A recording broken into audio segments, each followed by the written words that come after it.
नमस्कार दर्शक बंधु आपण को आम चैनल को स्वागत। पवित्र चिता लगी अमावास्या बा श्रावण मासर अमावास्यार हार्दिक अभिनंदन और शुभेच्छा जनाई आज कार्यक्रम टी आग को बढ़ाइबा। ता सहित आपणकर जदि तुला राशि होता है तेबे यही भिडियोटी को थरे मात्र शेष पर्यंत देखंतु एवं निजर व्यस्त बहुल समय मध्यरु मात्र 10 मिनिट समय आपण निज पाई दियंतु कहीं आमर आज यही कार्यक्रमटी समस्त तुला राशि व्यक्ति विशेषों बहुत अधिक गुरुत्वपूर्ण रही। कहीं गुरुत्वपूर्ण रही आपण भिडियोटी को शेष पर्यंत देखिले निश्चित भाव में जानीपारे। देखंतु आपणक तुला राशि रे एही चिता लगी अमावास्या बा श्रावण मासर अमावास्या दिन शुक्र आसीबे आपणकर नवम भाव को जेउठारे गुरुंक सहित रही आपणक शुभ फल को द्विगुणित करिवे। किंतु बुध आपणकर दशम गृह रे बक्री हेबा पई जाउछंती। ता सहित मंगल मध्य निजर गृह परिवर्तन करुछंती जहा फल रे आपणक जीवन रे बड़ परिवर्तन हेबाकु जाउछि एवं यही परिवर्तन आपण को किछि शुभ फल दे पारे एवं किछि अशुभ फल मध्य प्रदान करि पारे। तेबे आसंतु जानिबा एही चित्ता लगी अमावास्या बा श्रावण अमावास्या ठारू आपणक जीवन रे कोन सब बड़ परिवर्तन हेबाकु जाउछि। किंतु भिडियोटी आरंभ करिबा पूर्वरु जदि आपणकर भी तुला राशि होइथाए एवं आपण भी ईश्वर को आंतरिक भक्ति एवं विश्वास करती तेबे भिडियोटी को लाइक करंतु। कमेंट बॉक्स रे जय जगन्नाथ जय मां लक्ष्मी अवश्य लिखि दियंतु। ता सहित आपणक मन रे जहाँ भी प्रश्न रही जहाँ भी द्वंद्व रही आपण कमेंट बॉक्स रे लिखि जणांतु। आमे आपणक प्रश्नर उत्तर देबा पई यथा संभव प्रयास करिबो। देखंतु विलंब हेले मध्य आपणक प्रश्नर आमे निश्चित उत्तर देबो।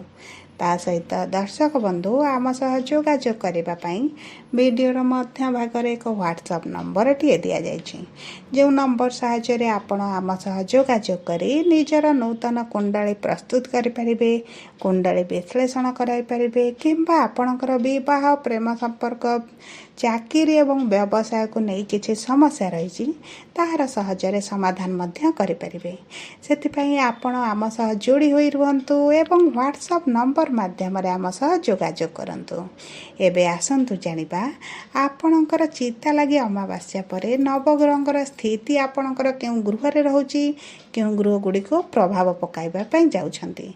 देखंतु आपणकर पंचम गृह रे राहु, षष्ठ गृह रे शनि, अष्टम गृह रे शुक्र, नवम गृह रे सूर्य एवं गुरु, दशम गृह रे बुध एवं एकादश गृह रे मंगल एवं केतु विराजमान करिछंती जहा फल रे सेही गृह गुड़िक अधिक प्रभावित हेबा।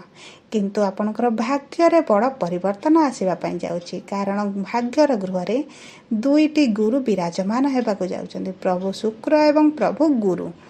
ता सहित आपणक कर्म क्षेत्र रे बा आपणक दशम गृह रे बुध हेबे बक्री। ते विलंब न करी आसंतु जानिबा आपणकर स्वास्थ्य प्रथमे किभଳି रहइबा। देखंतु आपणकर स्वास्थ्य आपणक कुंडलीर प्रथम गृह रु जणा पड़े किंतु आपणक षष्ठ गृह हेउची रोग ऋण रिपुर गृह। सेतिपई आपणक षष्ठ गृह रे शनि बक्री जाइछंती एवं नवेम्बर 28 तारीख पर्यंत बक्री रहिबे। आपणक स्वास्थ्य को आपनको टिके जगिबा को पड़िबो। आपणक हाथ गोड़ रे किछटा आघात लागि पारे सेति प्रति आपनको टिके सचेतन रहिबा को पड़िबो। ताहा सहित जदि पूर्वरु किछटा स्वास्थ्य समस्या थिला ताहा बढ़िबार मध्य संभावना अछि। आपणक ब्लड प्रेशर डायबिटीज कोलेस्ट्रॉल बढ़िबार मध्य संभावना अछि कारण षष्ठ गृह रे शनि बक्री हेउथिबारु आपणक पेट रे स्टोमाक हेउ गैस भली समस्या डाइजेशन समस्या मध्य बढ़ाई पारंती।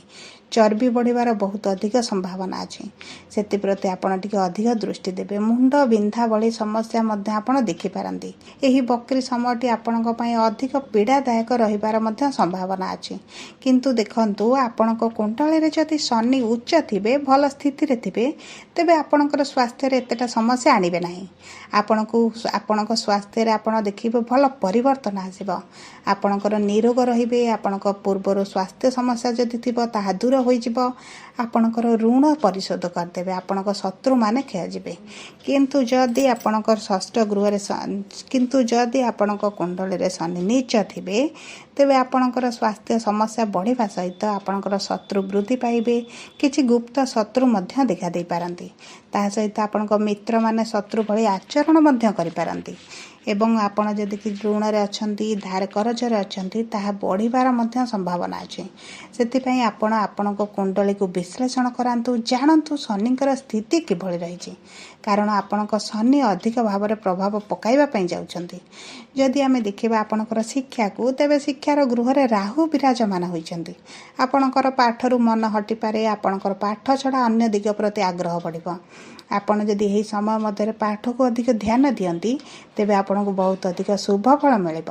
କାରଣ ଆପଣଙ୍କ ନବମ ଗୃହରେ ବା ଭାଗ୍ୟର ଗୃହରେ ଗୁରୁ ଶୁକ୍ର ଏକତ୍ର ରହିବେ ଏବଂ ଗୁରୁଙ୍କର ଦୃଷ୍ଟି ଆପଣଙ୍କର ପଞ୍ଚମ ଗୃହକୁ ରହିବ ବା ଶିକ୍ଷାର ଗୃହକୁ ରହିବ।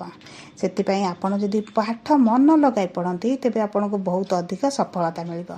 ତା ସହିତ ଯଦି ଆପଣ ସରକାରୀ ଚାକିରି ପାଇଁ କିଛି ପରୀକ୍ଷା ଦେଉଛନ୍ତି, ଇଣ୍ଟରଭ୍ୟୁ ଦେଉଛନ୍ତି, ଏଣ୍ଟ୍ରାନ୍ସ ଦେଉଛନ୍ତି, ସେଥିରେ ମଧ୍ୟ ଆପଣଙ୍କୁ ଶୁଭ ଫଳ ପ୍ରାପ୍ତି ହେବ। କାରଣ ଗୁରୁ ଆପଣଙ୍କ ନବମ ଗୃହରେ ରହି ସରକାରୀ ଚାକିରି ପାଇଁ ଭଲ ଯୋଗ ବନାଉଛନ୍ତି।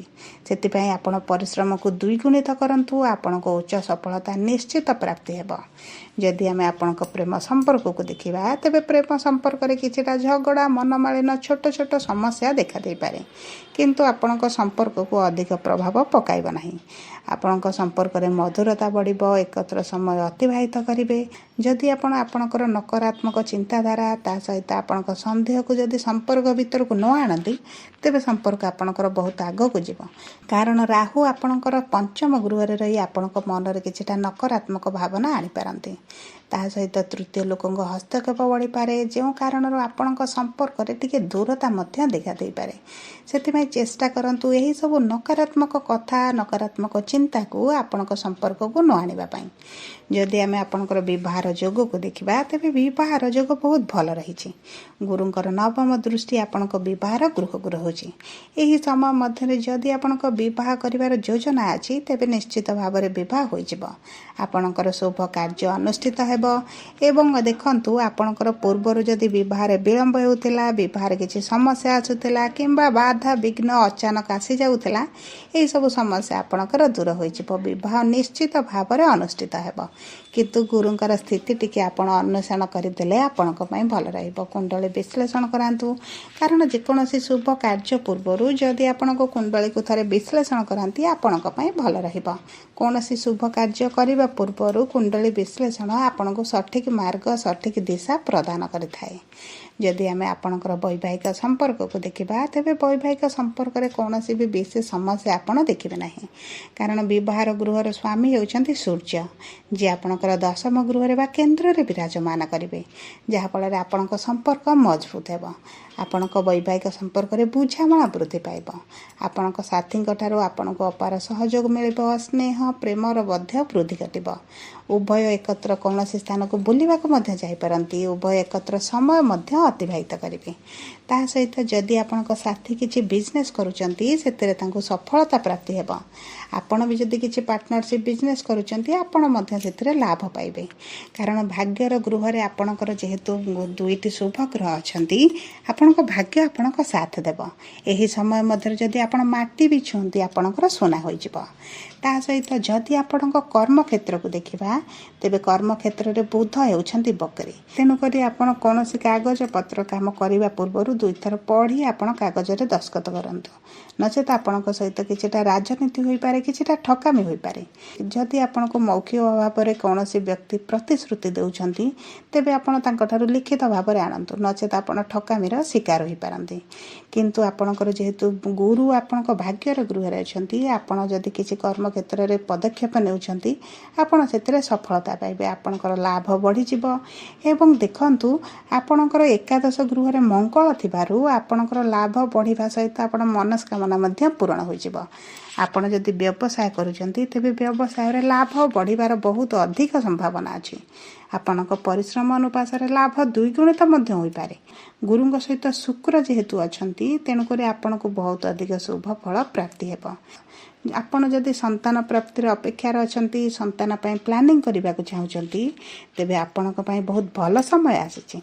ଏହି ସମୟରେ ଆପଣ ଯଦି ସନ୍ତାନ ପାଇଁ ଚେଷ୍ଟା କରନ୍ତି, ଆପଣଙ୍କୁ ନିଶ୍ଚିତ ସନ୍ତାନ ପ୍ରାପ୍ତି ହୋଇଯିବ। କାରଣ ଆପଣଙ୍କ ପଞ୍ଚମ ଗୃହକୁ ଗୁରୁଙ୍କର ଦୃଷ୍ଟି ରହୁଛି। ଆପଣ ଡାକ୍ତରଙ୍କ ସହ ଯୋଗାଯୋଗ କରନ୍ତୁ, ସନ୍ତାନ ପ୍ରାପ୍ତି ନିଶ୍ଚିତ ଭାବରେ ହୋଇଯିବ। ସବୁପରେ ଦେଖନ୍ତୁ, ଅଶୁଭତ୍ୱକୁ ଦୂର କରିବା ପାଇଁ, ଶୁଭ ଫଳ ପ୍ରାପ୍ତି ପାଇଁ ଆପଣ ପ୍ରତିଦିନ ଶୁକ୍ରଙ୍କର ବୀଜ ମନ୍ତ୍ର ଜପ କରନ୍ତୁ, ପ୍ରଭୁ ଶନିଙ୍କର ବୀଜ ମନ୍ତ୍ର ଜପ କରନ୍ତୁ, ହନୁମାନ ଚାଳିଶା ପାଠ କରନ୍ତୁ, ସୂର୍ଯ୍ୟଙ୍କୁ ଜଳ ଅର୍ପଣ କରନ୍ତୁ, ପକ୍ଷୀଙ୍କୁ କିଛି ଖାଦ୍ୟ ଦିଅନ୍ତୁ। ଏହା ଆପଣଙ୍କୁ ବହୁତ ଅଧିକ ଶୁଭ ଫଳ ପ୍ରଦାନ କରିବ। ଯଦି ଆପଣଙ୍କର ତୁଳା ରାଶି ହୋଇଥାଏ, ଭିଡ଼ିଓଟି କିଭଳି ଲାଗିଲା କମେଣ୍ଟ ବକ୍ସରେ ଲେଖି ଜଣାନ୍ତୁ। ଯଦି ଆପଣଙ୍କ ପ୍ରିୟଜନଙ୍କର ତୁଳା ରାଶି ହୋଇଥାଏ, ଭିଡ଼ିଓଟି ତାଙ୍କ ସହ ସେୟାର କରନ୍ତୁ। ଯଦି ପ୍ରଥମ ଥର ଆମ ଚ୍ୟାନେଲକୁ ଆସିଛନ୍ତି, ଚ୍ୟାନେଲଟିକୁ ସବସ୍କ୍ରାଇବ୍ କରନ୍ତୁ, ପାଖରେ ଥିବା ବେଲ୍ ଆଇକନ୍କୁ ପ୍ରେସ୍ କରନ୍ତୁ। ଧନ୍ୟବାଦ।